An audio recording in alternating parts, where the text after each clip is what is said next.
I thought I had the perfect marriage until I found the hidden condoms. My wife, Megan, was cheating on me with her charming coworker, Kirk.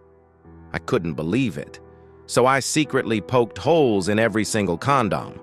But I didn't stop there. I hired a private investigator and got it all on tape. With undeniable proof, I confronted her. She screamed, called me a sneaky son of a bitch. But I had the last laugh. This is my story of betrayal, deception, and ultimate revenge. I had been driving for 2 hours to get to the Marriott in Baltimore. My wife was there for a conference, and I wanted to surprise her and take her out for dinner. For the past 3 months, I had suspected her of having an affair with a coworker. It felt like every time she went on a business trip, she was actually meeting someone. Tonight, I planned to catch her in the act. Megan and I had been married for 14 years with 2 beautiful kids, Sarah, 12, and Todd, 10. They were staying with my mother. We got married right after high school, having dated for 2 years. She was always bright and happy, with long brown hair and a slim figure. I thought we had a strong marriage until recently. Little things had made me suspicious, but I didn't want to confront her and seem paranoid or jealous. Since today's meeting was close by, I decided to drop in unexpectedly. I went to the counter with my suit bag. "Hi, I'm Phil Jenkins. My wife Megan is here for the insurance conference in room 214. She said I could pick up a key here." After checking, the clerk handed me a key. "Can I see some ID, please?" "Sure, here's my driver's license." I was nervous as I walked to the elevator. What would I do if I caught her? What would I say? Should I knock or just walk in? Would she be alone? As I walked down the hall, I decided to just unlock the door and see what happened. I tried to be quiet. When I opened the door, I saw Megan at a desk with her briefcase open doing paperwork. She turned around, startled. "Phil, you scared me. What are you doing here?" "Hi, honey. I had some free time and thought I'd take you to dinner."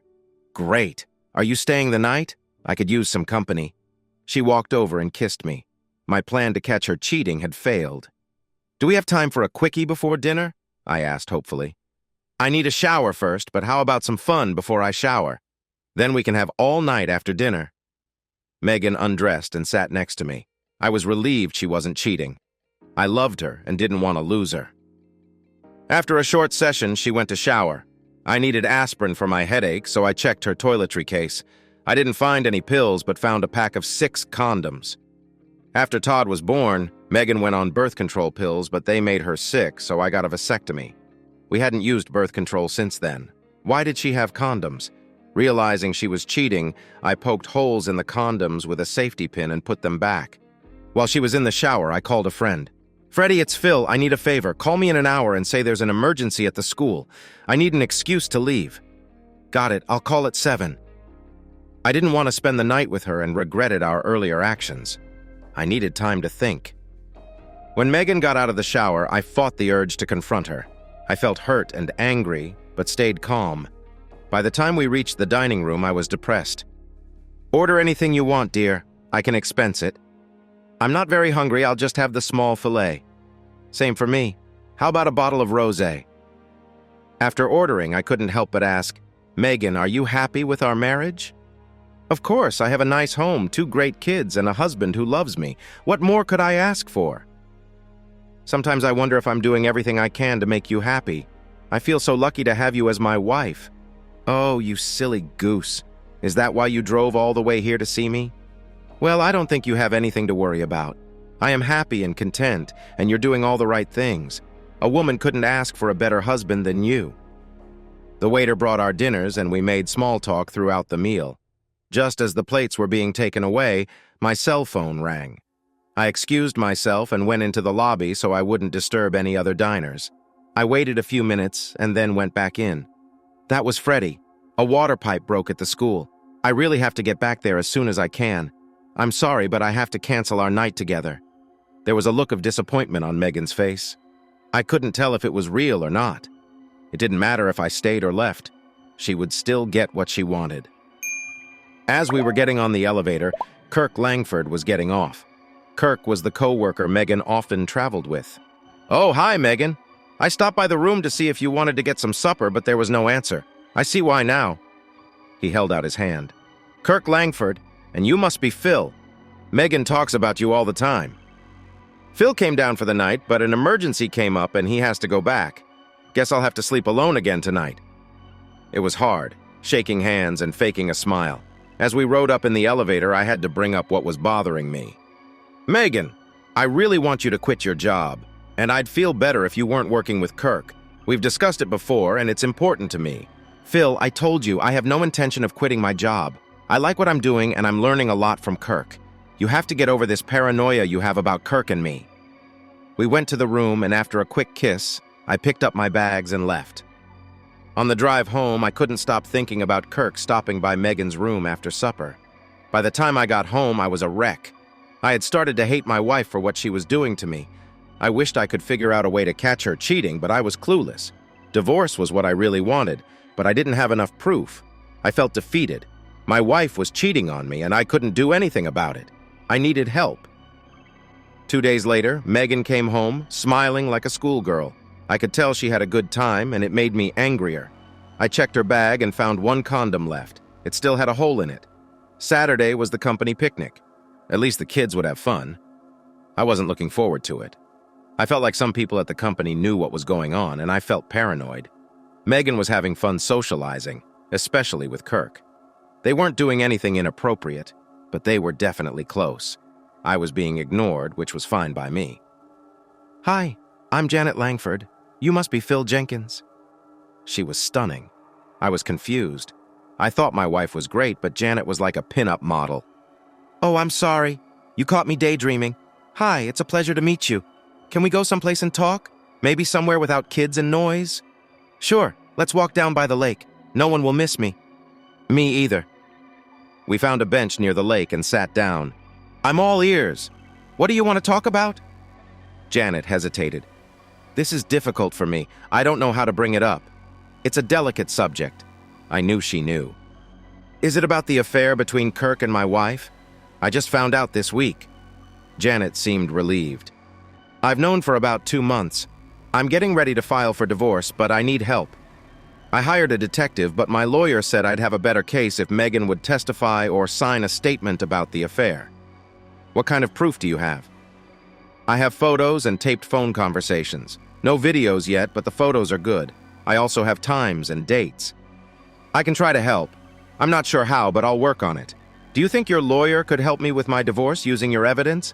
I'd appreciate it because I have no proof." "I'm also suing the company. I have statements that some managers knew about the affair and did nothing. They can either fire both of them or face a lawsuit."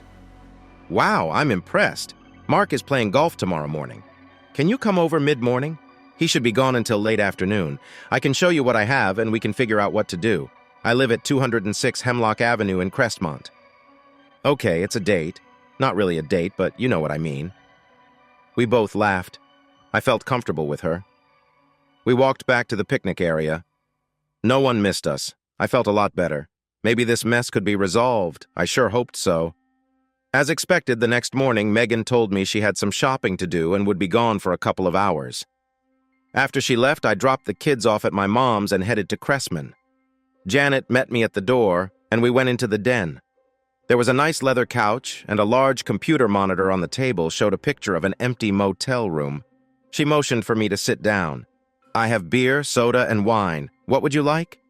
"Regular soda is fine. Pepsi, if you have it." "You have my attention, Janet. What's going on?" "In a few minutes, we're going to watch my dear husband play a round of golf, live and in full color. I think you're going to recognize his caddy." "How did you arrange this?" "It cost me $1,400 to set it up.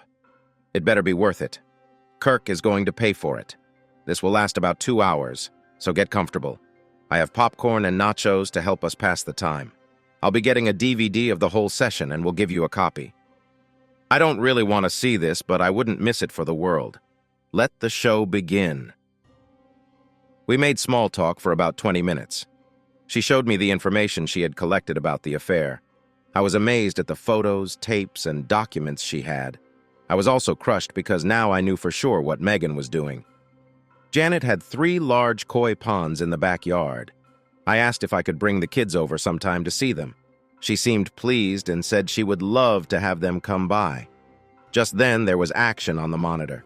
As Janet predicted, Kirk and Megan walked into the room and started undressing immediately. There was no small talk, just action. The video was clear, but the sound was garbled. It didn't matter. The picture was the important part.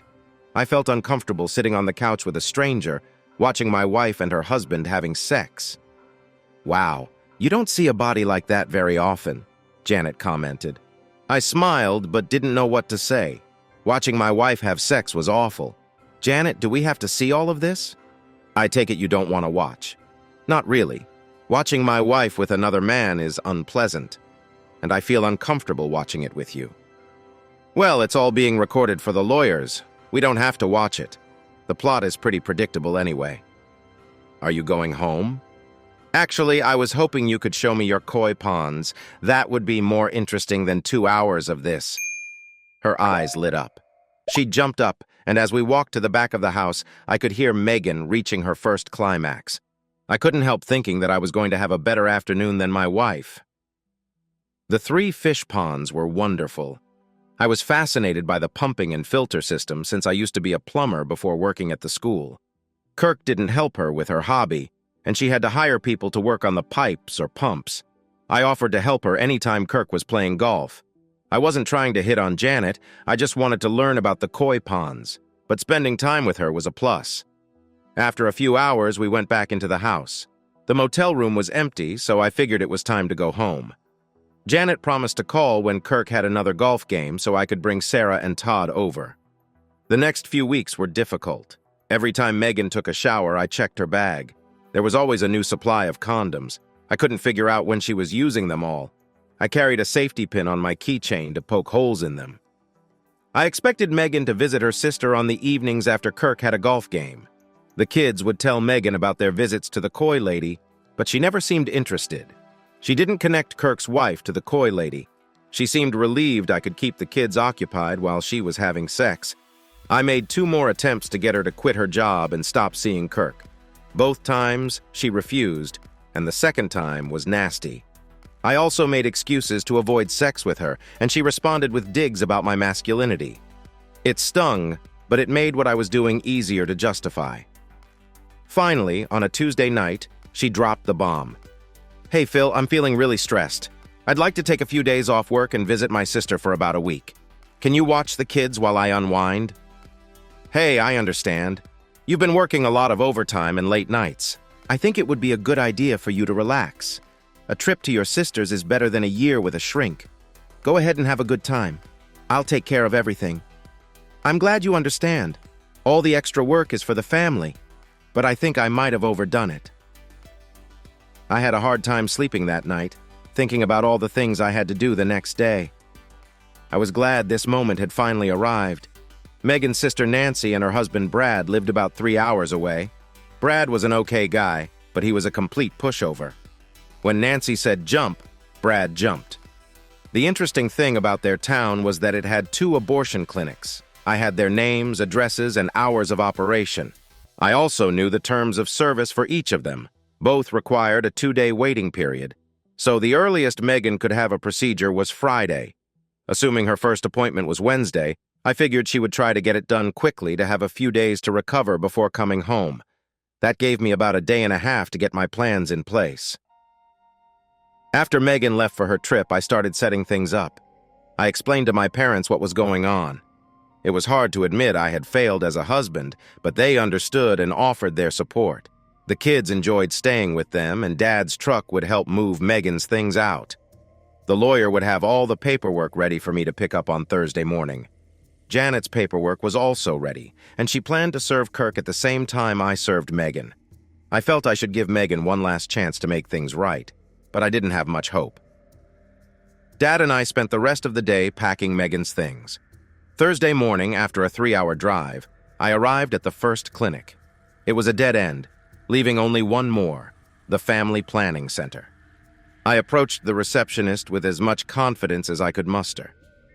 "Hi, my name is Phil Jenkins. My wife Megan said I needed to come in to sign a consent form." "What kind of form?" "I'm not sure of the exact name, but it's a form stating I understand everything and agree not to sue. Hold on a minute. That was Megan Jenkins, right? Yes. Do you need identification? She shook her head no as she clicked away on the computer. Her sister signed for her, but your signature would be better. Hold on while I get the file. Jackpot. She placed the form in front of me and asked me to sign just below Nancy's. I noticed the procedure was scheduled for Friday morning at 11 a.m., and they needed to be there an hour early. Do we owe any more money? I asked, taking out my checkbook. No, your wife paid the full amount, $800 in cash. Nothing else is due. Thanks a lot. I appreciate your help. It makes things easier. When I arrived at Nancy and Brad's place, I got an overly warm welcome. It was so phony, it was funny. Megan started, Phil, this is a wonderful surprise. What are you doing here? Well, Mom and Dad wanted to keep the kids for a few days, so I took some sick leave and decided to visit. I needed to unwind, too. The room got quiet. I could see everyone thinking fast. I put them on the spot, and now they had to find a way out. Nancy nodded to Brad to join her in the kitchen. Megan made small talk about nothing in particular. After a few minutes, Brad came back. Phil, I have a great idea. I can get off work tomorrow and borrow my buddy Jack's boat. We can spend the day on the lake. That way we won't be bothering the ladies. How does that sound, buddy? Sounds great, Brad. A day on the lake will make all my worries disappear. See if Jack can come with us? Okay, I'll set it up. Everyone looked relieved. We had an uneventful supper and spent the evening chatting about nothing. There was no sex that night, of course, because Megan didn't want her sister to hear. Early the next morning, Jack was out front with the boat. Brad was making lunch and filling the cooler with beer. We chatted while loading the truck and boat. Aren't you getting in? Brad asked as I stood by the passenger door. No, Brad, I decided not to go. You should make a day of it because I don't think you'll want to face Nancy for the next few hours. Brad argued with me for about 5 minutes until I finally had to get stern. After a few well-placed words and physical threats, Jack and Brad took off. I went into the house and poured myself a cup of coffee. I found Nancy's cell phone and turned it off. Then I picked up the landline and called my dad. He was always up early. We talked for about 2 hours. The call waiting tone chimed in about 6 times during our chat. Brad must have been trying to reach Nancy. I heard Nancy and Megan getting up, so I said goodbye to my dad and got ready for the fireworks. I cleared the missed calls on the landline and turned Nancy's cell phone back on. In less than 2 hours, Megan and Nancy had to be at the family planning center. I was going to face 2 very angry women. I made a new pot of coffee for my loving wife and her sister. Phil, what are you doing here? Megan gasped. I didn't feel like fishing, so I decided to hang out with you guys today. I thought we could go somewhere nice for lunch together. I had to go back tonight, so I didn't want to spend the day with Brad and Jack on a smelly boat. No, that won't work. Nancy and I have plans today. We'd rather go by ourselves. I can hang out with you anytime, but I only see Nancy a couple of times a year. You're going to be here all week, Megan. Can't you give me at least half a day since I drove all this way?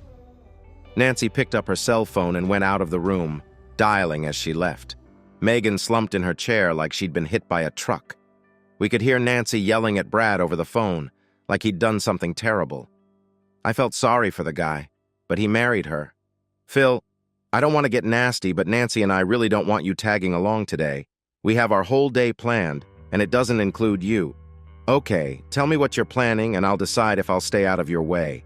I still don't understand why you can't give me one day. Are you girls meeting some guys? No, we're not meeting any guys. We just wanted to shop for intimate stuff like bras, underwear, and nightgowns. We don't want you guys around while we try them on. Well, most of those shops are in the mall.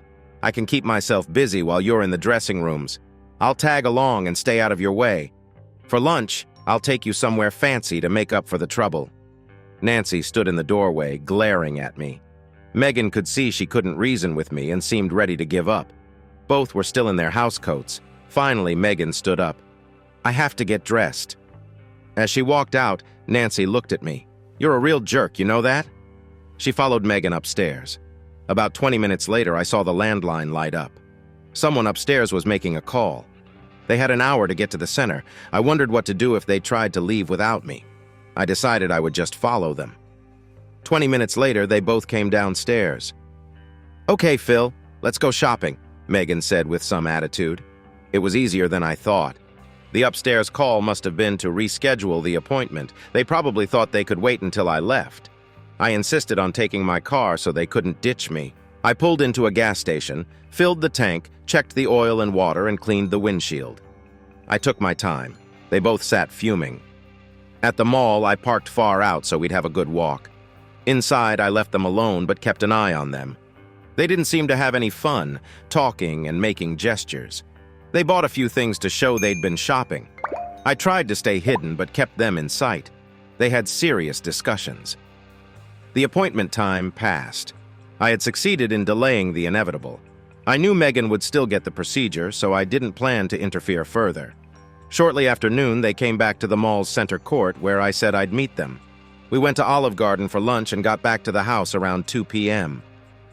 There wasn't much conversation during lunch or the drive home. I smiled to myself, knowing they hated me right now and I didn't care. What a wonderful feeling. I helped myself to a beer and chilled on the sofa. When Brad got home, Nancy verbally beat him up for about 30 minutes. He weaseled out the door and disappeared for a few hours, returning by supper time. After the girls cleaned up, I asked Brad and Nancy if Megan and I could talk privately in the kitchen. Nancy gave me a dirty look, but they went to the living room. Megan was still upset with me. I could tell she wasn't going to be easy to talk to. First thing, Megan, I'd like to ask you one more time. Will you please quit your job and stop seeing Kirk Langford? Her teeth clenched, and it took all she had not to hit me.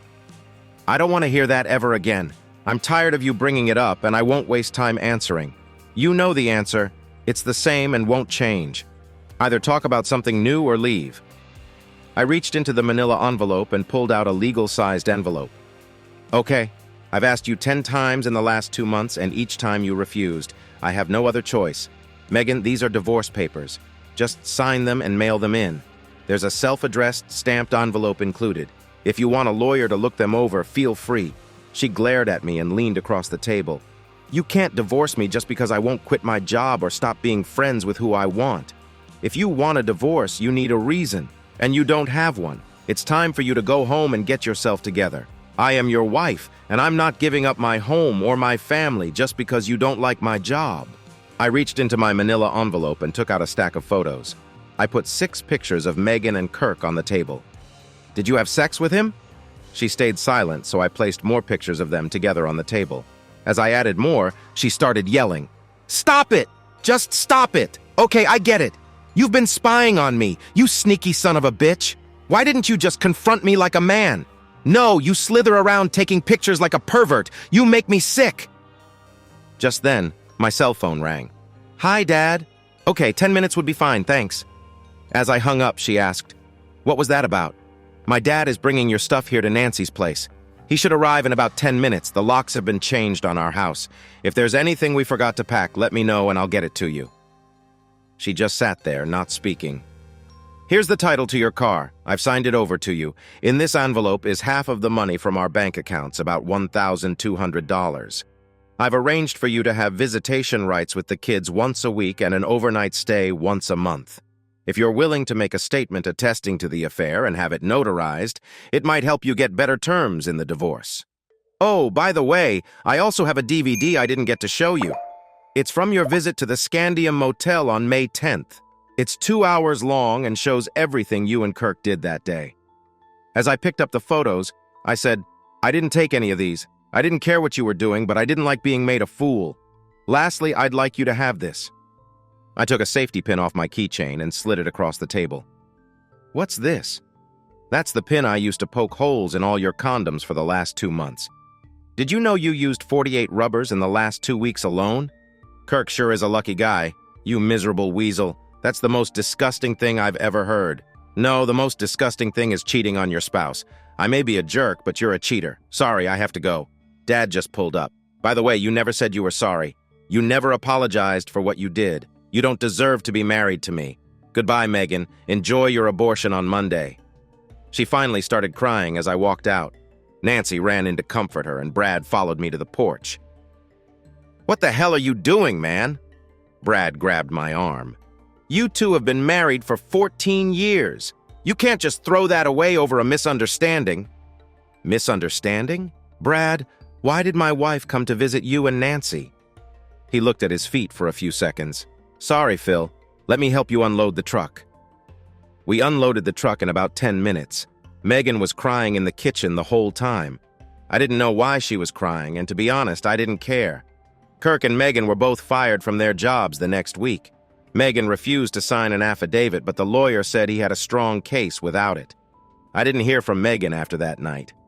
She didn't come to see the kids, but they didn't seem to mind. They were forming a good bond with Janet. We spent a lot of time together as a family. There was no talk of romance. We didn't want to jeopardize the divorces. The kids and I learned a lot about koi fish and had a great time. After 4 months, both divorces were final. Megan didn't fight hers, but Kirk did.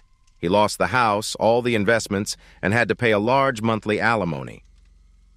A few days before Christmas, Megan came by with presents for the kids. I was polite and didn't ruin the holiday spirit. She stayed for about 2 hours and then left quietly.